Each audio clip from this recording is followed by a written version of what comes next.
Hey everybody, thank you once again for tuning into the Dancing Sober podcast. Let's give a big shout out to Espacio 1839 for allowing us to do our podcast inside of their little store here.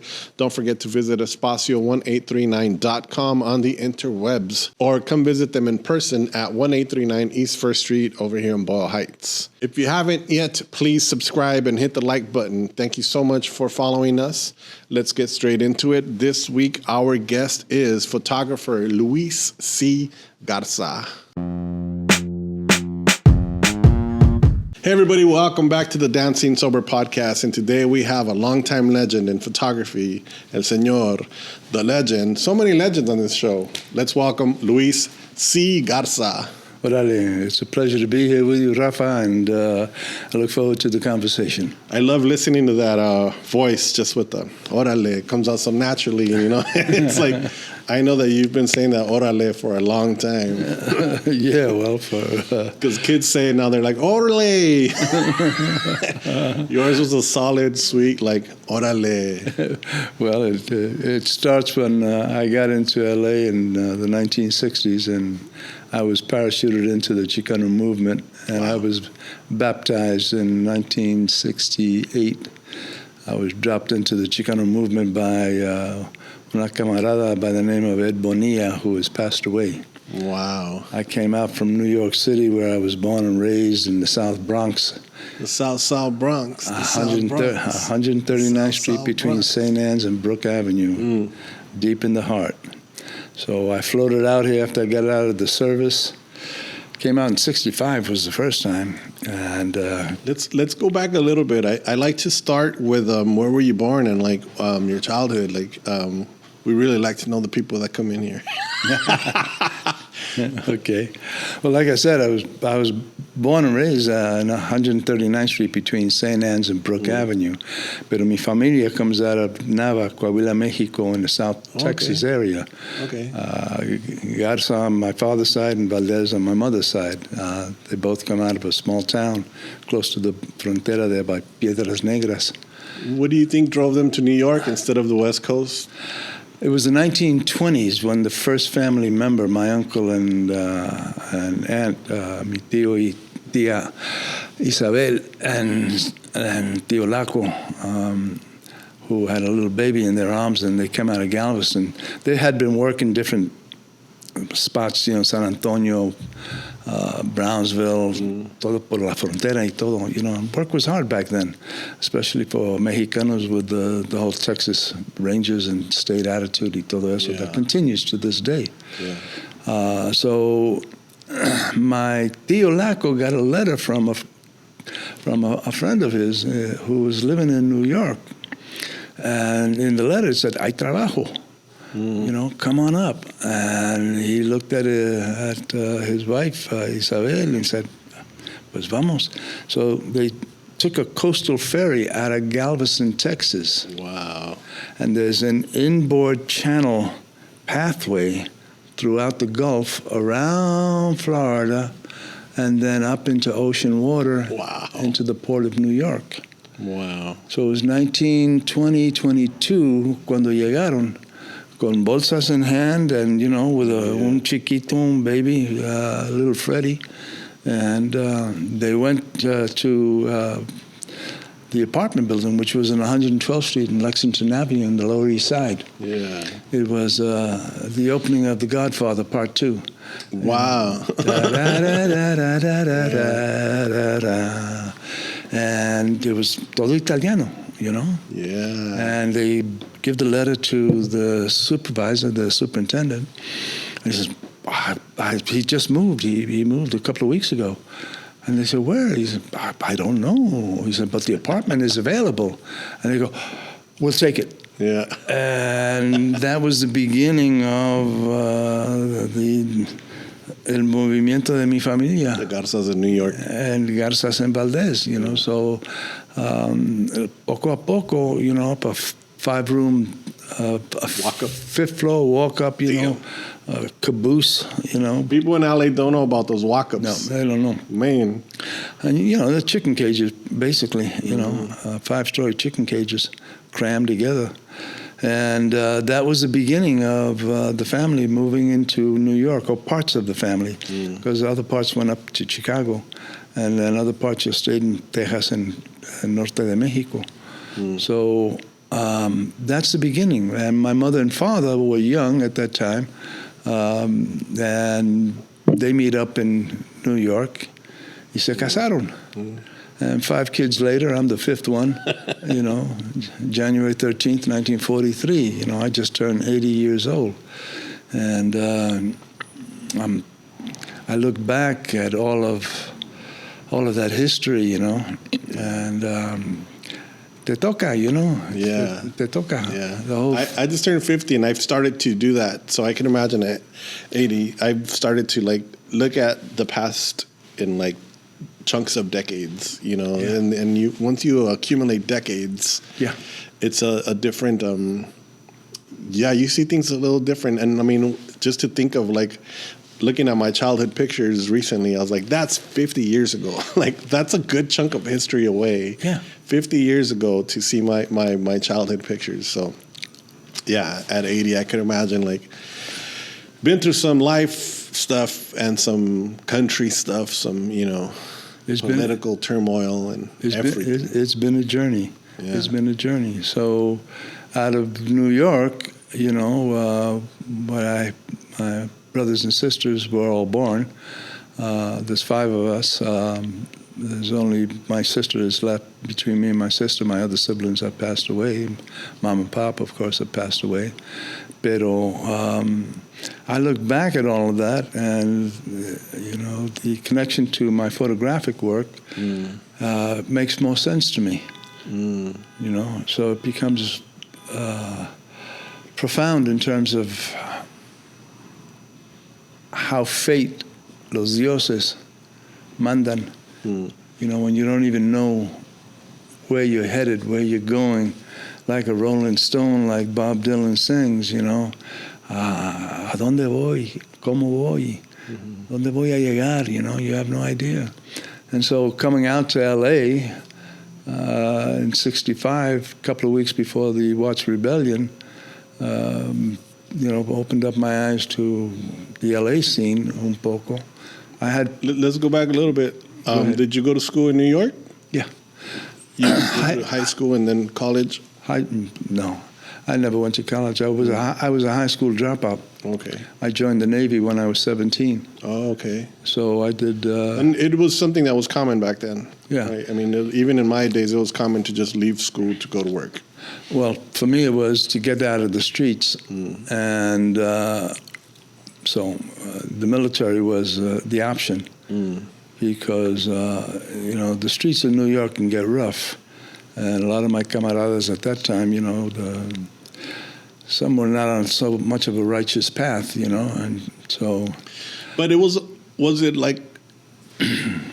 the way that I've seen New York historically, shown was a pretty lawlessness, right, in the 60s and 70s, especially the torn down buildings and, no cops around and completely vacant buildings that are housed by people that are just, stealing electricity and stuff.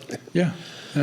Well, during the time that I was coming up in the South Bronx, my family moved around from Little Italy downtown, Manhattan, mid-Manhattan, into the South Bronx and other sections. But it was mostly Italian, Irish, Jewish, Polish, German. Boricuas were coming in. Negro, African American were, different sections spread out, different places. But the neighborhood that I was in the South Bronx, was going through a transition. That was when the Puerto Rican diaspora, the great movement of the Puerto Ricans in the late 40s and 50s, were coming into New York and to the East Coast. That's when they achieved Commonwealth status. Got it. So the Boricuas were coming in. And they were coming into New York, Boston, the whole East Coast, and even into Chicago. But when the Puerto Ricans came in, híjole, all hell broke out, between the Irish and the Italians. Because everything is territorial in New York. Unlike here, where you're spread out, over there is very concentrated. So the territories were already marked. So when the Boricuas came in,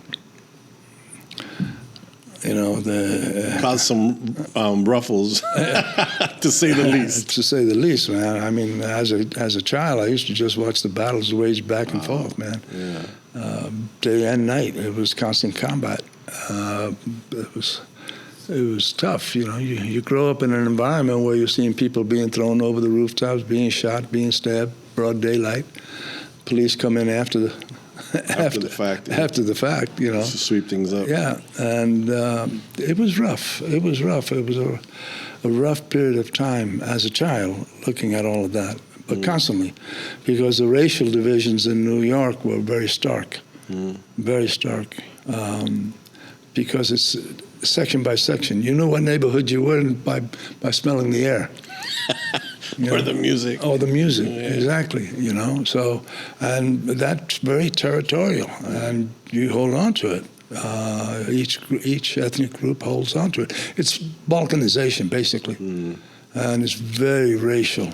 And it's the same thing that I experienced, although in a much different way, when I joined the Navy and went into the South. I was stationed out of Norfolk, Virginia. But once you cross the Chesapeake Bay, it's black and white world.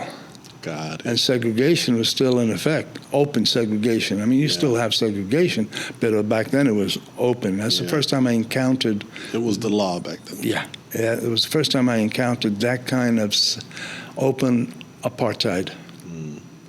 And so it was a different type of segregation from the North. And this was the 60s. And this was in the 60s. I joined in 1960. And in the North, it was more like self-segregation, or Well, yeah, because of the way the European immigrants come into New York through Ellis Island, and so you get these clusters. I mean, the history of New York is these various clusters of different ethnic groups, European primarily, coming in. So each one establishes their borderlines, and then some move on, and some remain, some expand, some shrink. So you have that constant movement of ethnic groups. Yeah. But the borderlines are so tight between them that there's always conflict on the borderline. Territory. It's territorial. So that experience that I had in the South as compared to the North, your eyes begin to open in terms of America. I want to be an American, everything free or not so free in America, Yeah. So those are the experiences that I had, and those experiences eventually shaped my photographic narrative, begin to shape my sense of how do I interpret this world that surrounds me. Were you already shooting now? No. Not in the Navy, right? No. Okay. No. I picked up a camera when I came to Los Angeles. And I picked up a little brownie, and I took some photographs on the brownie, took him to the drugstore, had them developed. They came back, I go, ooh, wow, this is interesting. What year was this?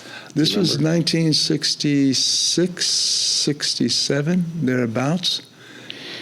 And then I picked up a Pentax camera out of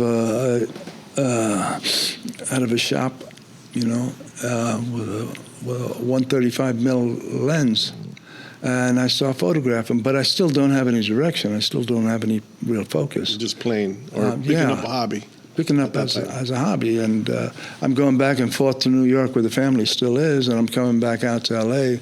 So I drift back and forth,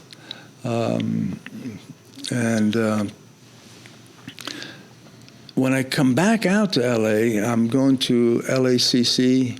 I was going to Trade Tech for a while, and then I went to Trade Tech. I only knew a few people, and I was picking up odd jobs, but I was broke, man. I hardly knew any people. And then a friend who worked for social services says to me, let me introduce you to this guy. He may be able to help you find a job. I go, okay. So I go meet him. It's on Broadway and 20th Street on the corner, and the outside says NAP, Neighborhood Adult Participation Project, which was a government program initiated by Lyndon Johnson, part of the Great Society, carryover from the Kennedy administration.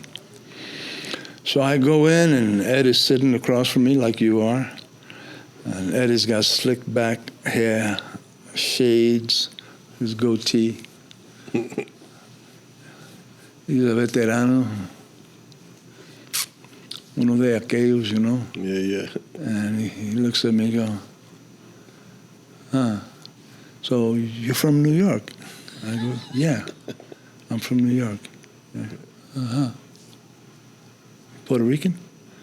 I go, no, I'm Mexican. Yeah, I'm Puerto Rican by osmosis. I'm Boricua, I'm Italian, I'm Irish, I'm Jewish, I'm all the things that I grew up with in the streets of New York. And he goes, strokes his beard, and, I'm Mexican from New York. Wow, that's different, that's interesting. And you need a job? I go, yeah, I need a job. He goes, a Chicano from New York. Wow. And I never heard the word Chicano. Okay. So I compute right away. I go, Chicano, Mexicano, close enough. I go, yeah. I'm a Chicano from New York. He goes, pues órale, you got the job, ese. And I go, all right. I said, fantastic, man. What's the job? Oh, shit. He goes, you're going to organize the people. I said, how do you do that? He says, points to the camera around my neck because I had the Pentax camera. He says, but you show up tomorrow morning at 9 o'clock and you're going to start. And I go, okay, all right. Boom, man, he parachutes me into the middle of the Chicano movement, man, and he introduces me to, all the veteranos, all the union guys, all everybody that's organizing at that time. And so that's how I come to meet, Father Luz and Moctezuma and Rosalio and Joe Raso and Raul Ruiz and a whole bunch of the Chicanada that's rising. Yeah. So that's my introduction into the Chicano movement, straight up. Just you and the camera and sink or swim. That's it. And so he gave you the job as photographer, or he just said, like, no, he just get out there. Just get out there. Yeah. And so I would cover the demonstrations, and he said, come on, Luis, let's go. And so, okay, aquí, allá, make sure you get that, cover this, cover that. And then he introduces me to... but just to be clear, like, he hired you to do this? Yeah, I'm on staff. On staff, okay. I got a job. And because you had the camera, I had a job. Yeah, exactly. I was making some money, not knowing exactly what it was that I was doing. Yeah. But the project, the Neighborhood Adult Participation Project, was doing was organizing people. Basically, yeah, and trying to help families, that needed help, and so that brings me into social services, and it introduces me to raza in a gut level.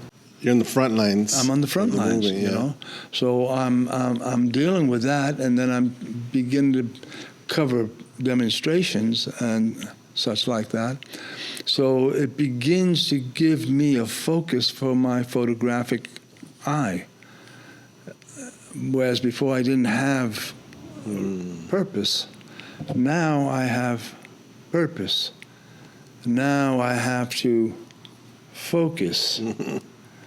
And so then he tells me, then he introduces me to Raul and Joe, who were becoming the co-editors of La Raza newspaper at that time.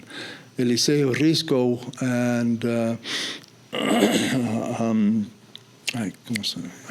is it still the 60s or 70s? Yeah, no, this is 60s. This is 68, 69. Yeah.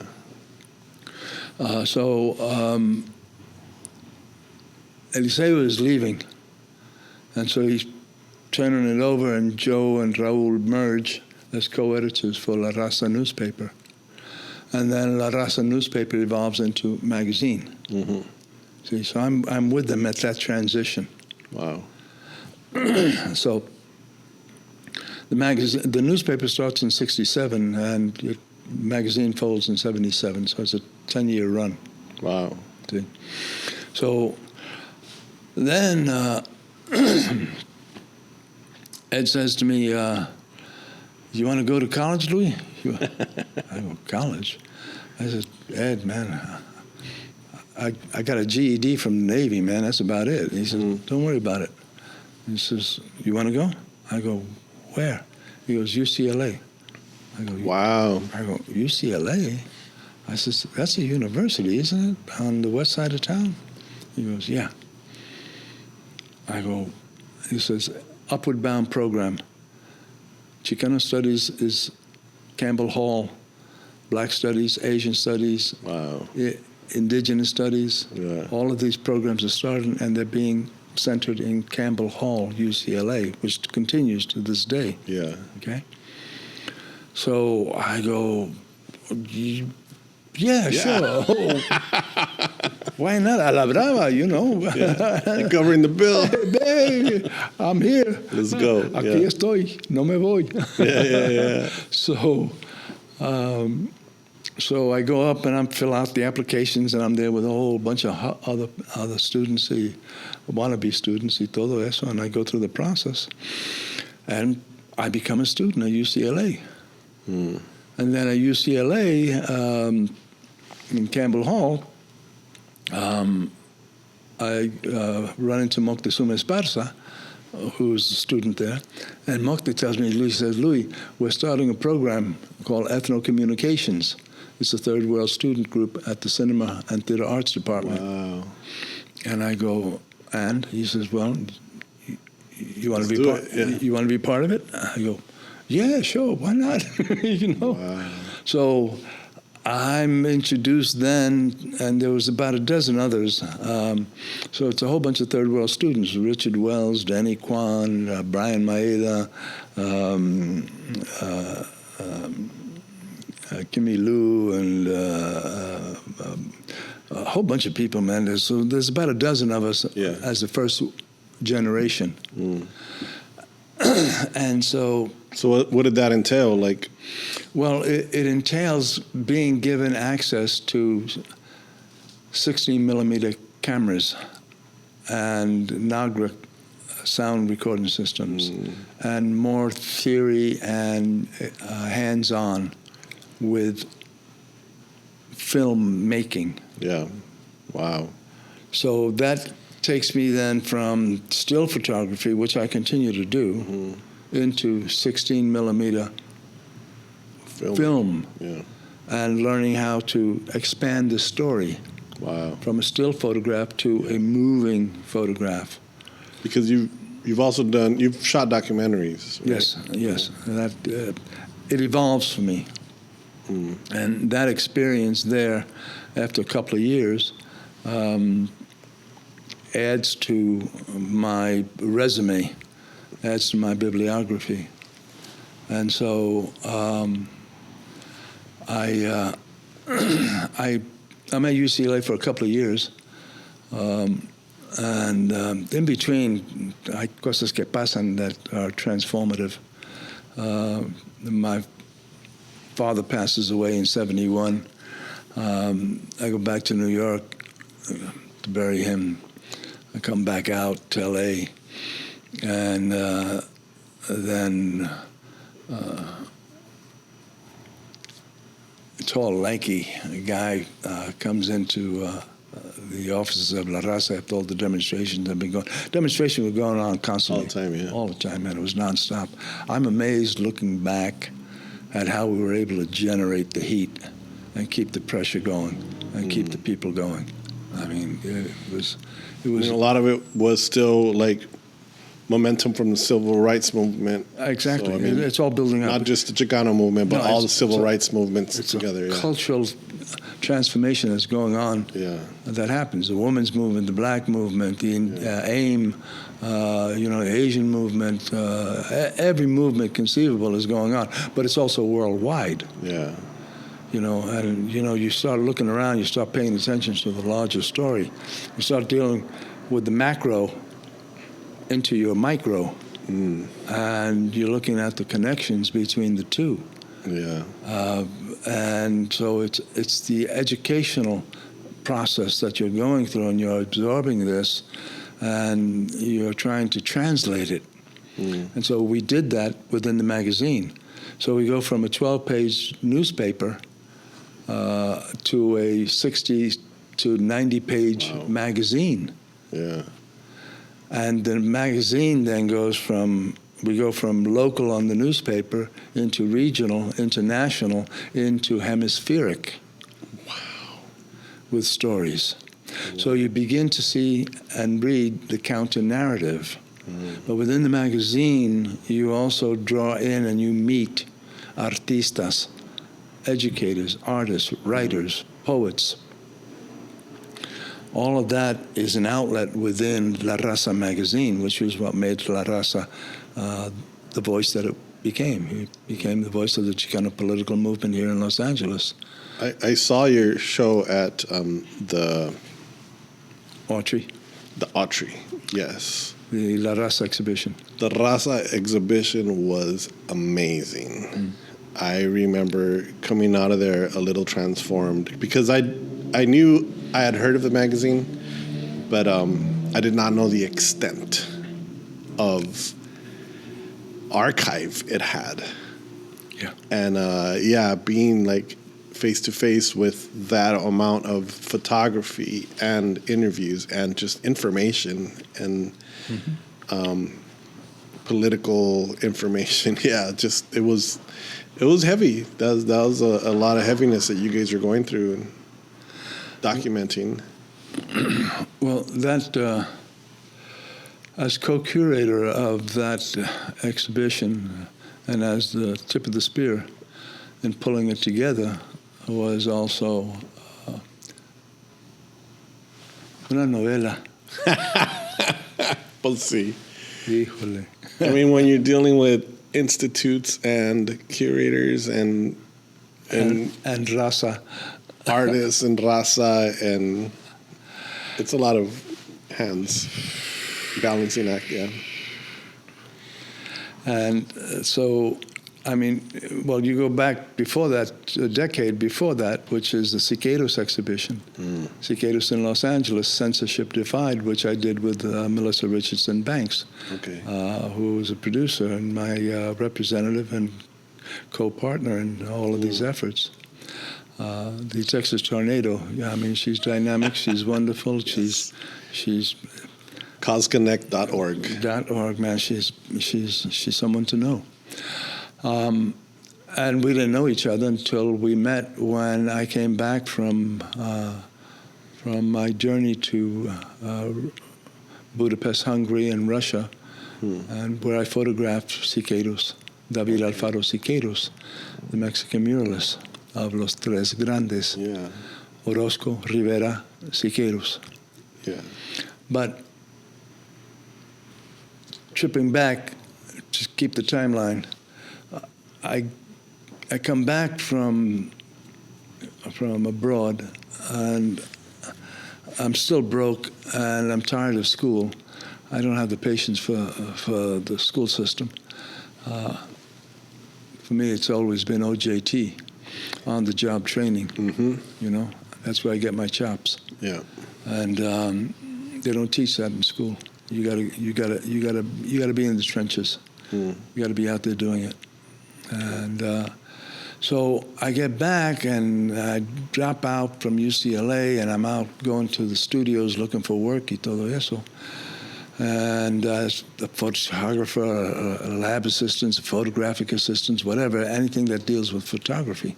I'm going to the news stations, the television stations, the Hollywood stations. And I wind up landing a job, landing the interest at KABC TV, Channel 7. I ain't got nothing but a couple of photographs and Super 8 from UCLA under my arm, pero no importa. I'm applying for a job as a photographer assistant in the newsroom, and they interview me, and a week later they call me back for another interview, except this time there's a few more people. I go, okay. And then I don't hear nothing for another week, and I get called back again, and then again there's a few more people. I said, what's going on? Marvin Gaye, what's going on? You know, there's something happening here, but you don't know what it is, do you, Mr. Jones? So at that time, it was the fairness doctrine. Stations were being forced by the federal government to open up. You had to have soul time. You had to have Chicano time. This was public affairs programming on a local basis that they did half an hour. We did half-hour shows every other. We switched off between the black show and ourselves. The black show was I Am Somebody, and we were Reflexiones, which is the title that I gave. Because what they entrusted me with was, as a producer and director, of a half-an-hour television program. Wow.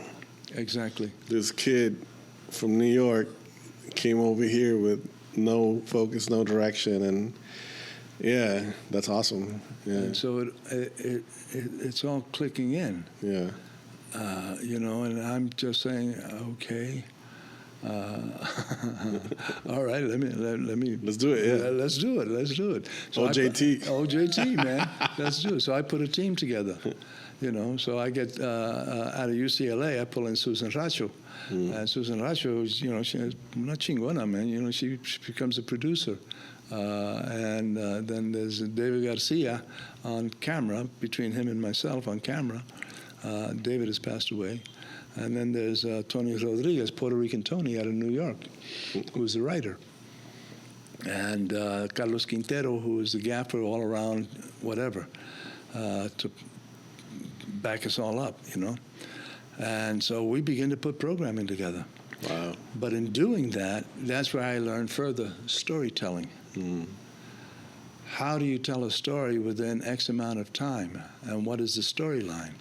So we began to produce stories, you know, within the time frame that we have, which is just 1 week. Wow. Exactly. Sink or swim. Yeah. So are these things still in archives somewhere? Yeah, they're archived at UCLA. Fortunately, Chon Noriega, who at that time was collecting Chicano history, pretty much. History, theatrical film documentaries. That's his thing. Yeah. And he somehow pulled the entire archive. Wow. Because the studios were erasing all of that, because we used to, they would transfer. We would transfer from 16 millimeter audio stripe ABC roll into a master 2-inch videotape roll, which then was on air. And then the studios, you know, trying to save monies and stuff like that, would at some time and soon after would begin to erase them to save the tape. Yeah. Reuse the tape for something else. Exactly. Yeah. So how Chon managed to do it, bless him, man, but he did it.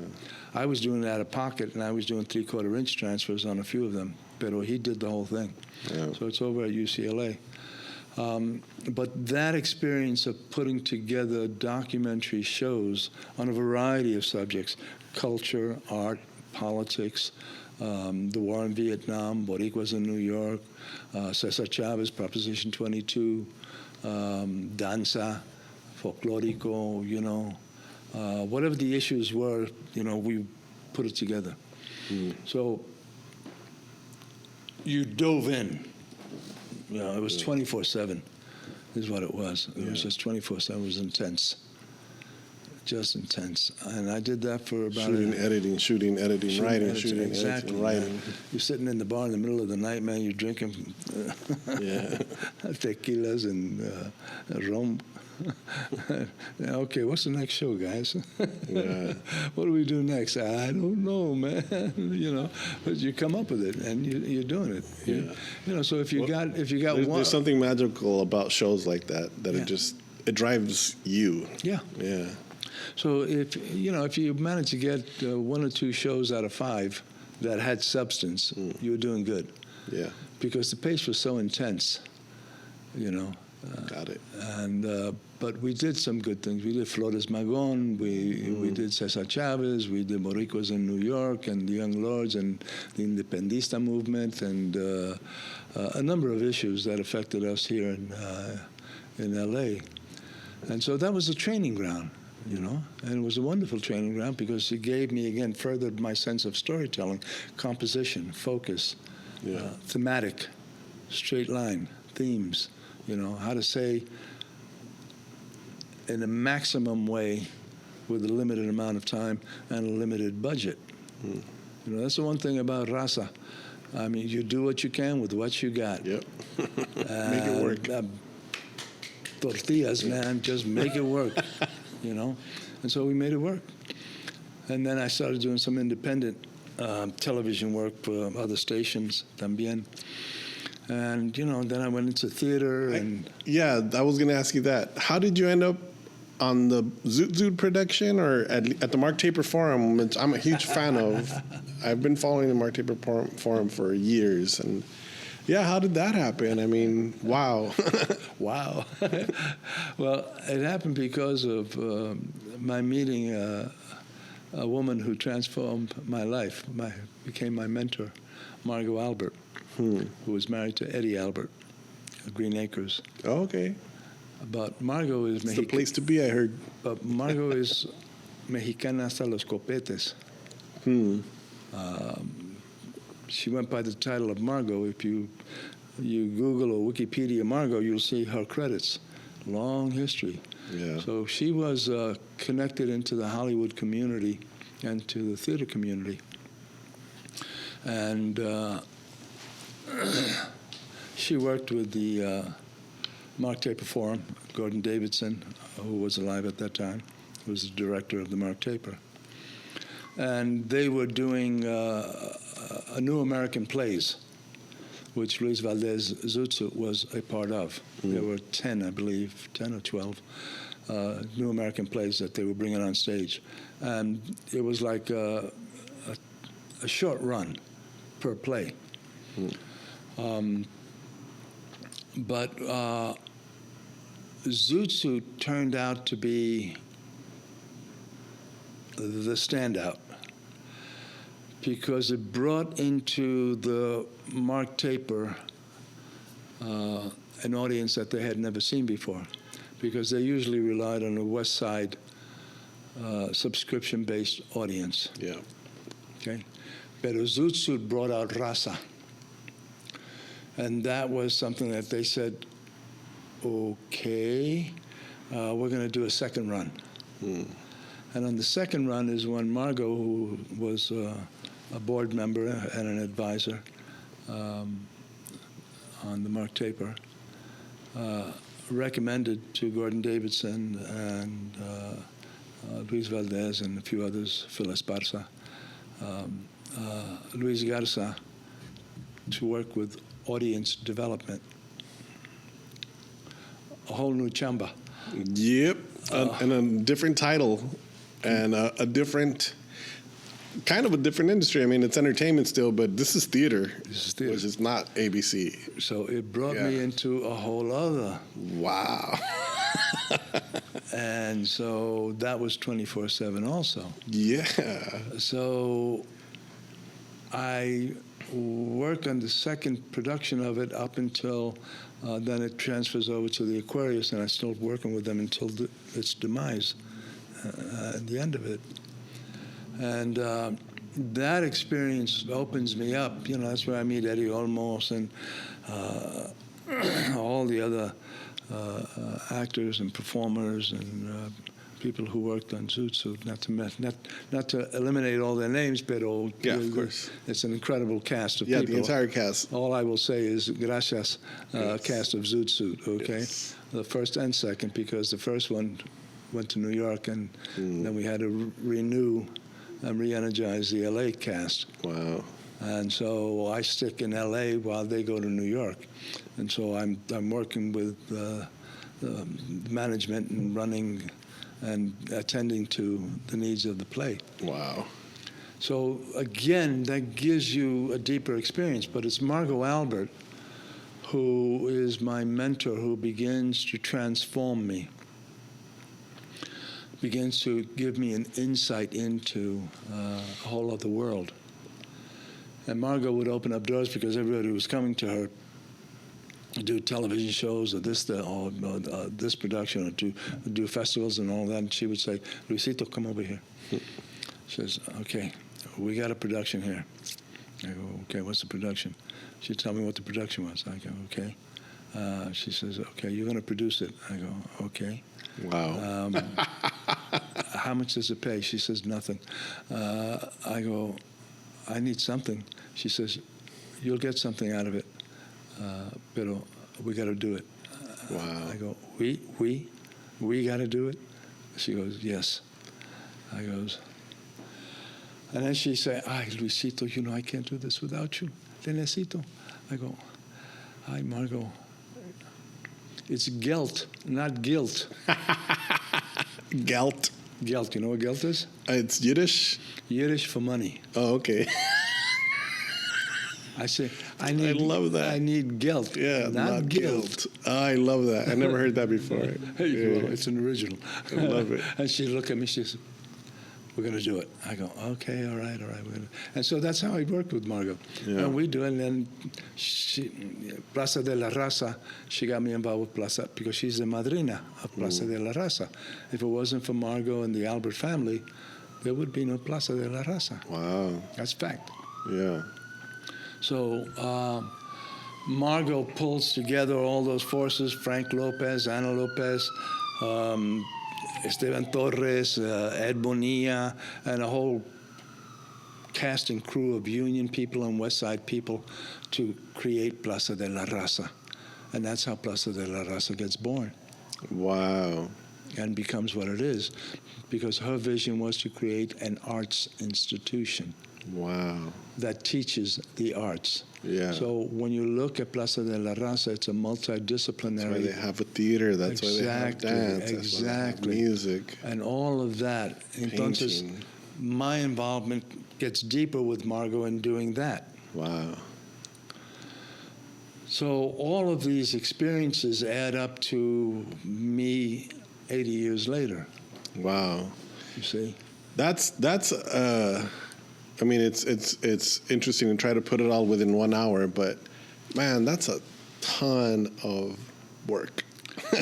You've put in a lot of work. I put in time. Yeah. But in between time, it wasn't always work. Yeah. It was survival.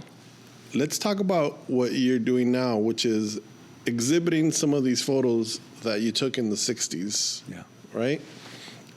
And you have a show called The Other Side of Memory. Okay. And that was curated by Armando Duron. El jefe Armando Duron. Armando Duron, bless his heart, man. Yes. Collector, lawyer by training, Judge. Arts activist, judge, un mero mero, man. Yeah. Uno de aquellos, man. Yeah. Está firme. And let me trip back to Siqueiros, because when I come back, I'm at a point where doing all these productions y todo eso, and, you know, everything is falling apart for me. Margot passes away. Jobs are getting scarce and todo eso, and I'm drifting, doing all kinds of odd jobs, working independent productions and trying to survive doing everybody else's work. And then I get to a point where I said, but the hell with it, man. If let me do my own work and be broke.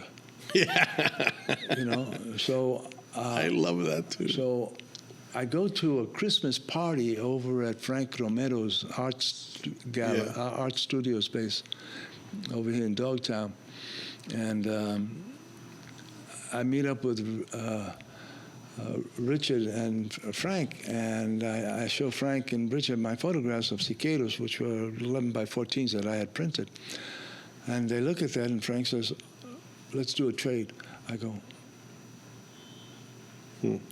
okay, all right. I put that aside, and then Richard looks at the photographs and says, let's blow it up. And Richard, being who he is, Richard Eduardo, who's passed away. Yes. The Andy Warhol of the West Coast. Beautiful man. Beautiful man. Yeah. So this is 2010. So we begin the blow up, and it's the beginnings of computer, digital, analog being combined. And we print at KGB with Juan Rodriguez at his space because he has this big Hewlett-Packard printer. Yeah. And so we roll off the first of the cicadas images, the portrait shot, the one of him pointing, and his wife Angelica.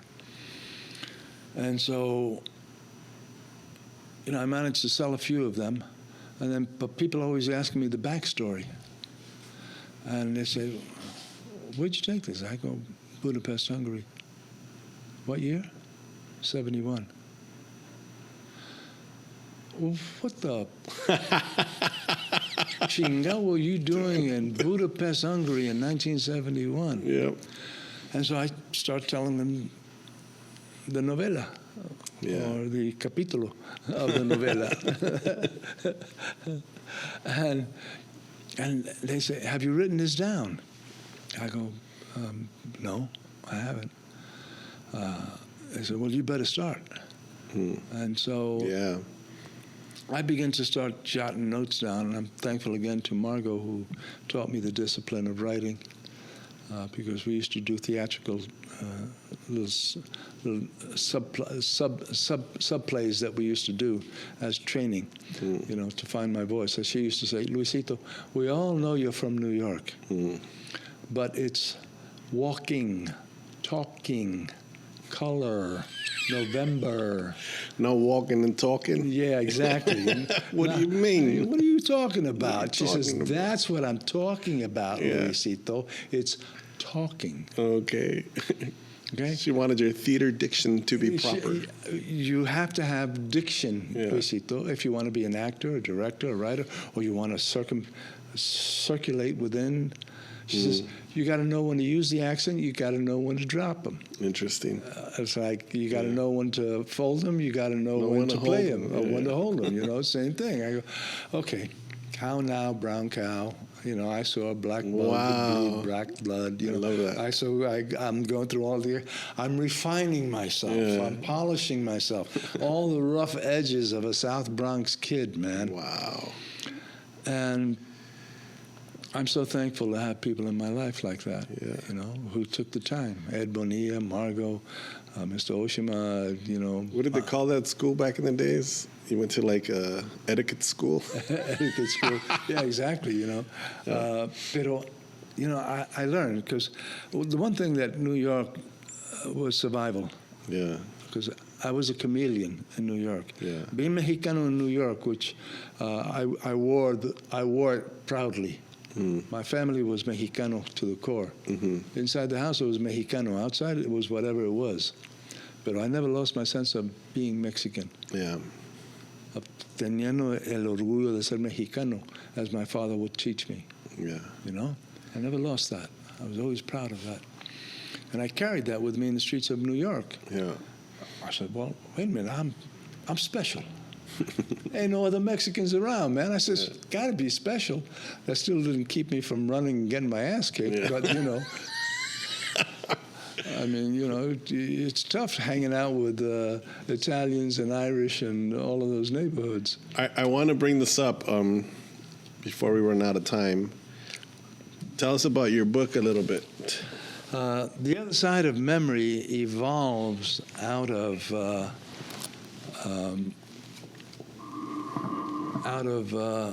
all the work that we've been doing. The first exhibition that we had was 35 images, which Armando curated. These are beautiful. And Armando, this is 2010, 2011, and so we did a couple of exhibitions at a couple of different galleries. KGB with Juan Rodriguez, who gave me my start, and I'm thankful to Juan Rodriguez as well. I'm fortunate. I got a team of people, man, that I work with, man, que son, pero de aquellos, you know, they're just good people. And so we did that in 2010. Then we did the Siqueiros exhibition. Then when we recovered the La Raza negatives and files in 2013, 14, thereabouts, they were under the care of Raul, and we worked out an arrangement with Raul to return the 16, 17, 18 three-hole binders of negatives and contact sheets.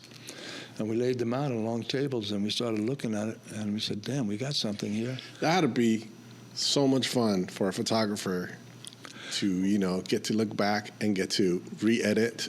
Well, the photographers, which are about a dozen or so core, I mean, there's more on the fringe, but there's the core group, Deborah Weber, Manuel Barrera, Raúl, myself, Joe Rasso, Patricia Borjon. You know, we all wanted our negatives back, and so that started a discussion with Raúl, so we worked it out. And so we're looking at all these negatives and contact sheets, and we're saying, okay, how do we separate this? Because the file keeping wasn't exactly the best. I mean, some had dates and names of who the photographer was. Others didn't. Some had the event, some didn't. Some you specifically remembered you took, I'm sure. Oh, yes, very much so. I mean, the photographer's eye knows what they took, okay? You don't forget that. That's why you're a photographer. So we started saying, okay, before we divvy it up, which is going to be monumental to do, why don't we keep it and retain it as La Raza and find a home for the entire collection, which took us to the next step. Well, how do we do that? So again, process of discovery. All right, USC, UCLA, Santa Barbara, Long Beach, all the universities you're trying all the universities. And so because a number of us were UCLA former students, and we knew Chon and we knew the work that they were doing over there, you know, and each of them would come in and we'd interview them to say, okay, what can you do for us? How are you going to do it? You know, which was also, again, part of the educational process. And so we went with Chon. And so we transfer everything over to Chon. Wow. And this is like 20... Which, for the people that don't know, Chon is the person that you want to take care of. Well, Chon Noriega he's the former director of Chicano Studies Research Center at UCLA. Yes. He's been in that position for a dozen years or so. He just simply has been now retired from that position and still teaches at UCLA, but a new director has stepped in. I can't remember her name, pero I don't know her, pero she's in as a director. The process... No, go ahead. The process of then scanning and digitizing begins. And no small task. Exactly, no small task, man. I mean, that's a huge, monumental task. Yeah. Because we didn't have an accurate count. We were estimating. You gotta do the numeration one by one. So you had an archivist. Yeah. And And so that process begins. That's Javier Flores, who is the archivist librarian at UCLA, who comes in because it's transitional time as well. So at the time that we're going through that, it's 2016, thereabouts, 2016, yeah. And Sean tells me, Luis, the Getty Foundation is going to start Pacific Standard Time, another edition of Pacific Standard Time. And Pacific Standard Time is the gala premier Getty Foundation blockbuster. Yes. Event. Yeah. That stretches from Santa Barbara down to San Diego, with LA as the epicenter. Yeah. And he says, because he was closely involved with the process, he says they're going to be launching Pacific Standard Time, LA. I said, what, LA? He said, Latin America, Los Angeles. Yeah. And so the connection is between Latin America and Los Angeles, and the links between the two and the diaspora of Raza. And each museum or major gallery or institution, whatever, has to submit a proposal for funding. Yeah. So I go, okay, where do we go? LACMA? He says, no, we got that covered. Okay. I go, Autry? He goes, you know them.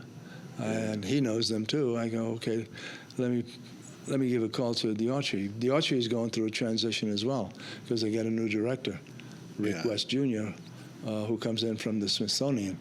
And he's Indígena, who he was director of the Indian Museum, Smithsonian in Washington. But the Autry brings him in, and he comes on board because the Autry is going through a transformation. Okay? And then Perfect time. Perfect timing, again. I remember now that you mentioned that when I saw your show, there was another show that had indigenous art. It was amazing. Yes. Yeah, yes. yeah. So I put a call into una camarada that I knew over at the Autry, and she says, we're having an inauguration for the new director. Why don't you come in? And so I go to the cocktail party, and then I'm introduced to Rick West, and I have a brief conversation. I don't make a pitch, but there's Amy Scott, who has become the director of curatorial director, and Amy Scott has been there for a number of years, so I know her from Siqueiros. All right, so Amy and I walk aside, and I make the pitch to Amy, and she says, I'm interested. I go, okay. A few weeks later, we're juggling back and forth schedules, and I say, why don't we go over to UCLA and take a look at what we got over there? She says, okay, let's go.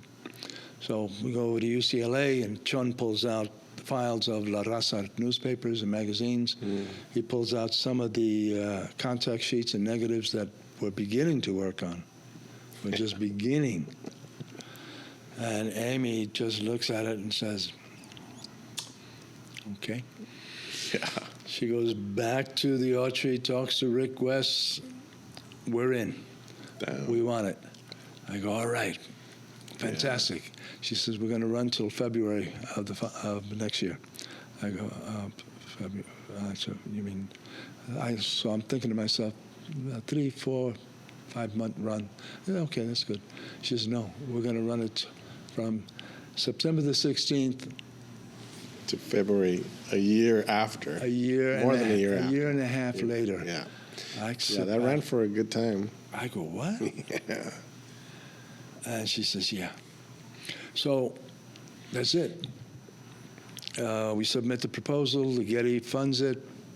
We're off. We're running. They get funding, different sources. We start piecing it together. So the creative team at the Autry, myself, and then my work begins to start pulling everything together.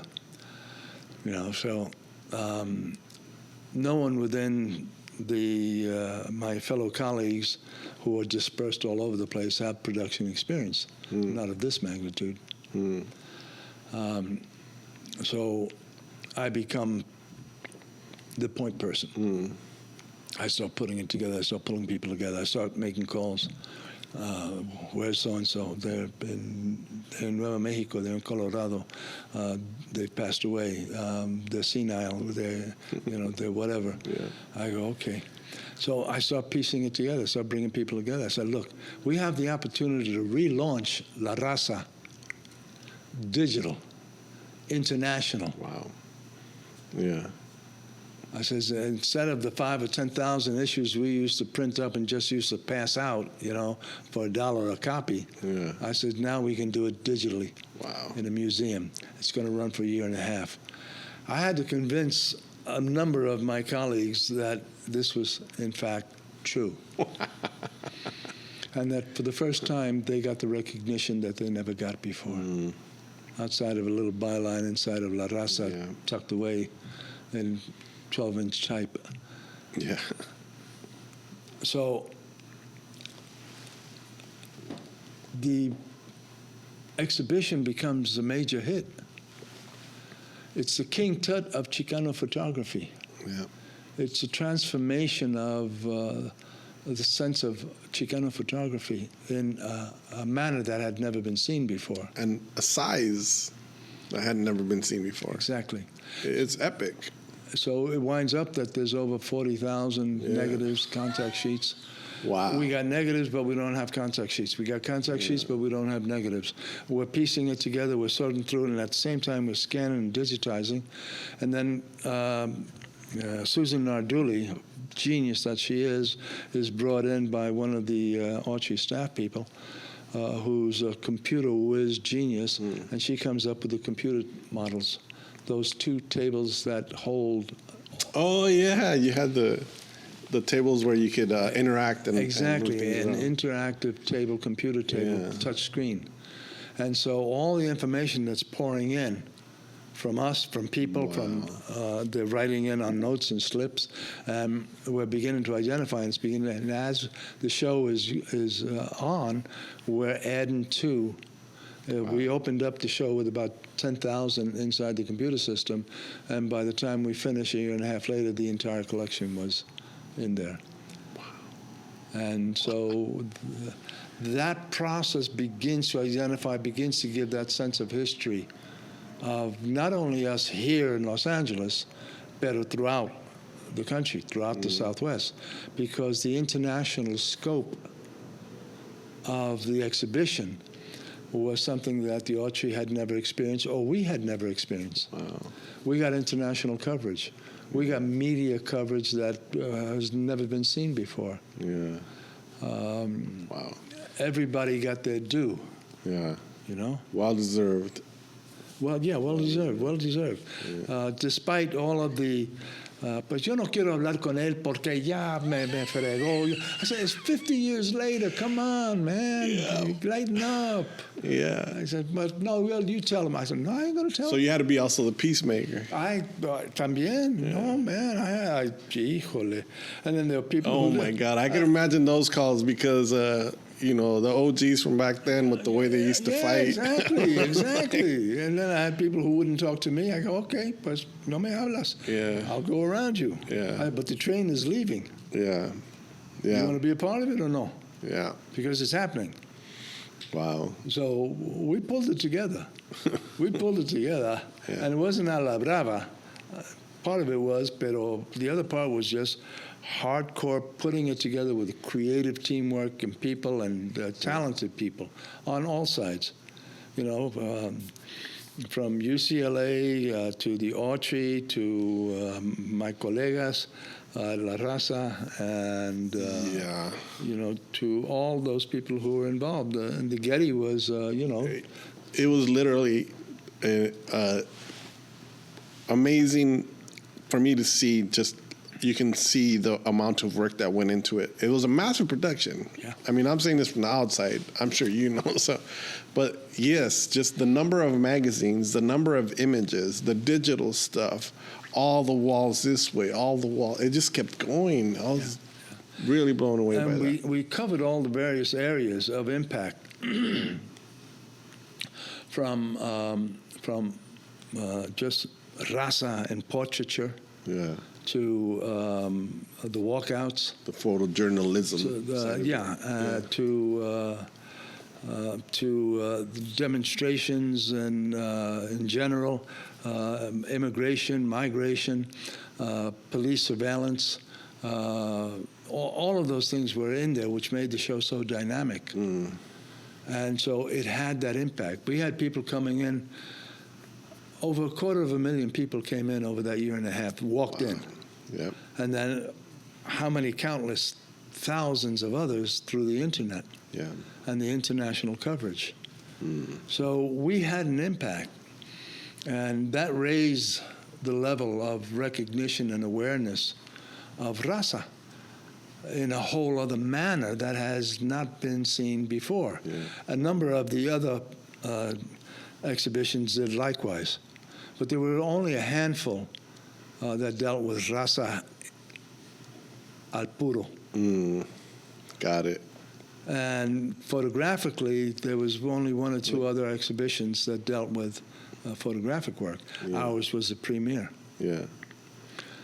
So that elevates everybody who is a part of it. And then gives me further recognition in my role and my photographic work in particular as people begin to get into my work. And then that opens up the conversation to say, okay, Armando and I were talking about doing a second edition of the first catalog that we did on my work. And then Melissa says, wait a minute, let's put these two together. And so it becomes 66 images that we put together.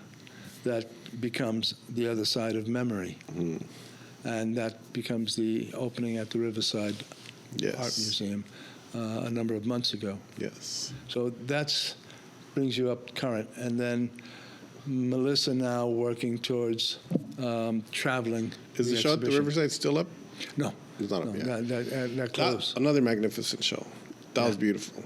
Simple white walls with the, simple frames, simple black and whites, but beautiful, beautiful work. Definitely. So what's happening is, as a result of this, people are looking at, and everybody now want to know, not everybody, but those who want to know, is the backstory. And the backstory keeps on coming up. Yeah, exactly. So my ability of storytelling now, becomes from behind the camera to being in front of the camera. So I'm thankful for all the passages and all that I've gone through that has prepared me to be here with you and having this conversation. I thank you for all the work that you've done.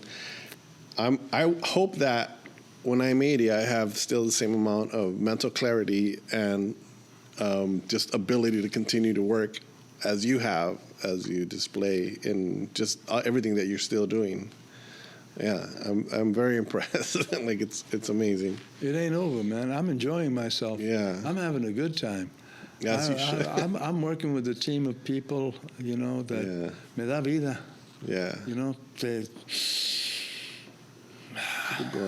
I'm like James Brown. I feel good. I feel good. I feel very good. I feel blessed. I'm glad I didn't jump off the bridge. Because I'm enjoying myself. And the fact that people say, I says, well, if this is your reaction to 66 of these images, I've got about 12, 15,000 more. So that's the next phase that we're going through. We're going through an exploratory phase of doing a larger retrospective, because you can break down, as any good curator, a historian will do, they'll begin to break down your archive, and you'll begin to see patterns, you'll begin to see sections, you'll begin to see themes that you want to put together. And that's the other creative juice that comes out of it. I got to say that, I mean, I knew that you were a photographer. I knew you as a photographer. I had seen all your work and been to your exhibits. But not until you coming on here did I do a little more research and realize all the other stuff that you had done in the theater and in documentary filming and then the television. That's a whole nother world there that, like, you've been in and experienced. Yeah. I've been on a journey. I've been on a journey. Well, we're gonna wind down here. Is there anything that we haven't talked about that you would like to share with us? Just that the exhibition is ongoing. That we're going to be traveling it. Melissa is traveling it to other parts of the country. The Other Side of Memory. Yeah, that title is Armando Duron. Okay. Armando Duron is my vision therapist. Because Armando, when he started dipping into my photographic work, and I didn't have subtitles to any of the images, he says, well, you better start coming up with them. Yeah. And Armando was able to interpret things and make connections that I had not made before, you know. I wasn't thinking that way. Yeah. But Armando and Melissa and a few other people are making connections that, you know, I had not thought about. Yeah. You know, you wake up in the middle of the night and you go, oh, that goes here. Oh, that goes there. Oh, that connects here, you know. Yeah. Te abre el coco, you know. And so it's sometimes when you're looking at your own images, you might just see like shadows and lights where like somebody else can look at it and just find context and find things that you're just not even looking for. Well, they provide the interpretation. I mean, that's what curators do. That's what historians do. They provide an intellectual, academic, gut-level interpretation of the photographic work, and they make the linkage. Yeah. And I hadn't always made the linkage. I was just going out photographing. Yeah. You know, some of it intentional, some of it just, I'm a street photographer. Yeah. You know, I'm going out. I see something, I photograph it. Yeah. So with no rhythm or rhyme sometimes, but there is a rhythm and rhyme. Yeah, because you're from New York. I'm and New you York. kids got rhythm and from rhyme. New York. You got rhythm. Soy boricua. And so you get that sense and you begin to appreciate those people who are breaking down your work and seeing things about your work that you had not been able to verbally articulate, which I wasn't doing. I was articulating photographically, but not verbally. Got it. Yeah. And so I'm thankful to those who are surrounding me and coming to me now and saying, we want to explore more of your work because we're seeing what we have never seen before. Yeah. And you captured history. There's depth. There's so much depth in the subject matter that you captured during those years. Yeah, and I continue. Yeah. I haven't put the camera down. I still carry the camera with me. Nice. I picked up a digital. I started doing digital work 2018 when I took a break and I went down to Mexico and Cuba and to Oaxaca. I gotta ask, are you still carrying a big DSLR or do you have a little tiny point and shoot? No. I switched to a point and shoot. No, sometimes. I got a little Canon. Film camera. No. Oh, Canon digital. Okay. T6. Oh, okay. You know, and then I got my Nikon with a 30 to 70 millimeter lens. Yeah. You know, but I want to upgrade my equipment and all of that. That's a whole other thing. Yeah. But I still continue to photograph. That's good. And we're working now on a 1-hour documentary. We just completed a 12-minute biodoc. Melissa produced with Heather Flores and Alessandro Gentil was the director. A beautiful little 12-minute piece that is going to be submitted to festivals y todo eso. But that's an introduction to a 1-hour documentary that we want to do. Y también, to top it all off, we're looking for a home for my collection. We're looking for an archive, an institution that will house my work. Yeah. Permanently. So, permanently, yeah. My legacy is such that I want it to live on, and I feel blessed that if we can generate the interest about my work, that we find a home for my work. Yeah. Well, we hope so too. Now, There's a question that we ask everybody at the end of this podcast, and it's a very vague question. So feel free to answer vaguely. We just ask that you try to answer in one sentence. So if a being from another world stood in front of you and was able to see your entire life and saw the struggles that you've been through, how you made it to LA, the time in the Navy, all the suffering that you saw in the world, how you made it through the movements, and the TV, your photography now, doing this, 80 years later, still doing it. If they looked at you, how would you reply if they said, Luis C. Garza, how do you do it?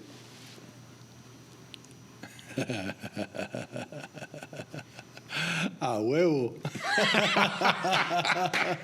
A huevo. Y'all know what that means. Thank you very much for your time. Really appreciate you. And we'll see you guys next week.